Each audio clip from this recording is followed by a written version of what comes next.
নমস্কার বন্ধুরা, আশা করি আপনারা সকলে ভালো আছেন। কাকুলি কিচেনে সকলকে স্বাগত। আজকে আমি ডোনাট বানিয়েছি। এটা বানানো খুবই সহজ। তাহলে চলুন কি করে বানিয়েছি দেখা যাক। আমি নিয়ে নিচ্ছি ময়দা, 1.5 কাপের মতো ময়দা নিলাম, 2 চামচ চিনির গুঁড়ো করা চিনি, সামান্য একটু লবণ, সামান্য এলাচের গুঁড়ো, 1.5 চামচের মতন ইস্ট, 1 চামচ সাদা তেল। এখন আমি সব উপকরণ একসঙ্গে মেখে নেব।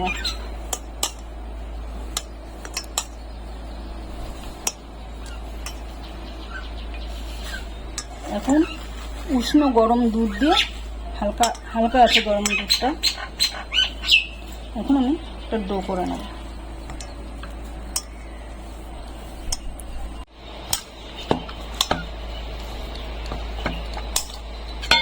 এখন এটাকে নামিয়ে নিলাম।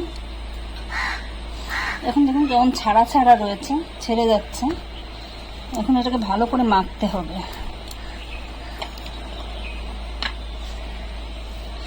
আমি এখন 1 চামচ করে বাটার দেবো আর ডোলে ডোলে ভালো করে মাখবো।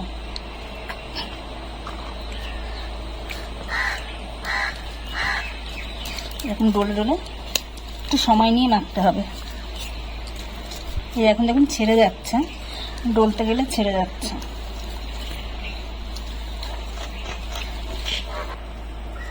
পাঁচ 6 মিনিট ধরে এইভাবে আমি মেখে নিয়েছি।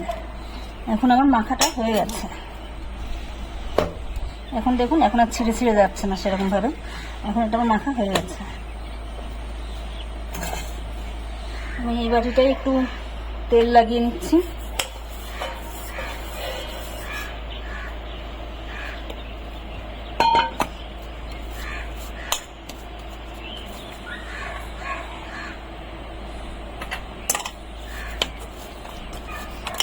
আমি এখন এটাকে রেস্টে ঢেকে রেখে দেবো। এখন 1-1.5 ঘন্টা আমি রেস্টে রেখে দেবো। 1.5 ঘন্টা আমি রেস্টে রেখে দিয়েছিলাম। এরকম একটু তুলে নিচ্ছি। দেখুন ফুলে ডবল হয়ে গেছে। এখন হাত দিয়ে এরকমভাবে চেপে নিয়ে হাওয়াটাকে বের করে দিতে হবে। একটু ভালো করে মেখে নিচ্ছি।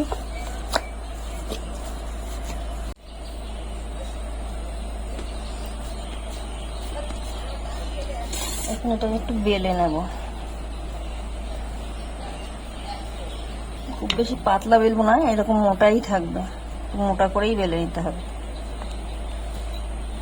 এখন আমি একটা গ্লাস নিয়েছি, গ্লাসটাকে দিয়ে এভাবে কেটে নেব।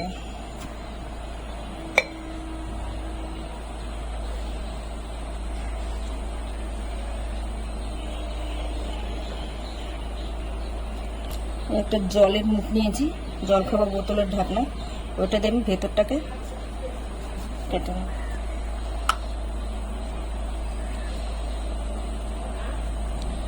এখন এইভাবে আমি সবগুলো বানিয়ে নেব।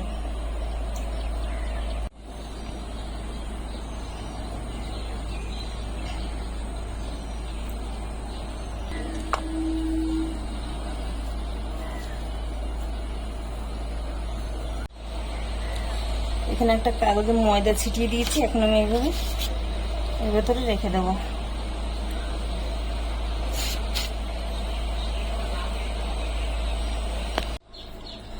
সবগুলো আমি এইভাবে বানিয়ে নিয়েছি। এগুলো একটু ফাঁকা ফাঁকা করে রাখতে হবে, নাহলে ফুলে গায়ে গায়ে হয়ে যাবে। এখন আবার 10-15 মিনিটের জন্য আমি ঢাকা দিয়ে রেখে দেবো। ডোনাটগুলো আমার সুন্দর ফুলে গেছে। এখন আমি ভেজে নেবো। কড়াইতে তেল গরম করতে বসিয়েছি, তেলটা গরম হয়ে গেছে। এখন লো টু মিডিয়ামে করে দিতে হবে। এখন আমি এর ভিতরে একটা করে ছেড়ে দেবো।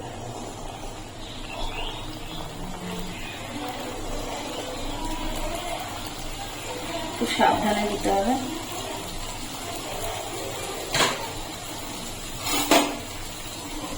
এক সাইড হয়ে গেলে তারপরে আমি উল্টে দেবো।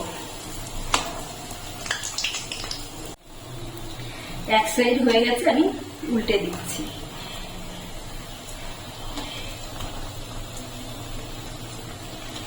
গ্যাসটা হাই করে দেবে না, মিডিয়ামে ভাজতে হবে, নাহলে উপরে কালার চলে আসবে, গাছে থাকবে। লো টু মিডিয়াম করে ভাজতে হবে। দেখুন ডোনাটগুলো ফুলে ডবল হয়ে গেছে, এখন আমি তুলে নিচ্ছি, হয়ে গেছে ভাজা। এইভাবে আমি সবগুলো ভেজে নেব। আগের দিন যে নিউট্রালটা বানিয়েছিলাম এটা দিয়ে আমি কোটিং করব। এই যে একটা করে ডোনাট নিয়ে আমি নিউট্রালের মধ্যে দিয়ে দিচ্ছি।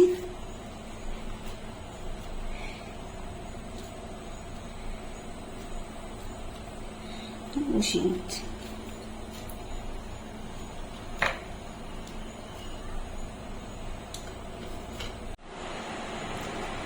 আমি এখন একটা ভেঙে দেখাচ্ছি কেমন হয়েছে। দেখুন ভেতরটা একদম সফট হয়েছে। এখন আমি অল্প অল্প করে নারকেলের গুঁড়ো দিয়ে গার্নিশ করে নিচ্ছি। আপনারা চাইলে শুধু খেতে পারেন, শুধুও ভালো লাগবে। আমি নিউট্রেলা দিয়েছি, আপনারা শুধুও খেতে পারেন। এইভাবে করে দিলে বাচ্চারা খুব ভালো খাবে, এটা খেতে দারুণ হয়। রেসিপিটা আমার তৈরি হয়ে গেছে। ভিডিওটি যদি ভালো লাগে তাহলে একটা লাইক করবেন, সাবস্ক্রাইব করবেন এবং কমেন্টে জানাবেন কেমন হয়েছে।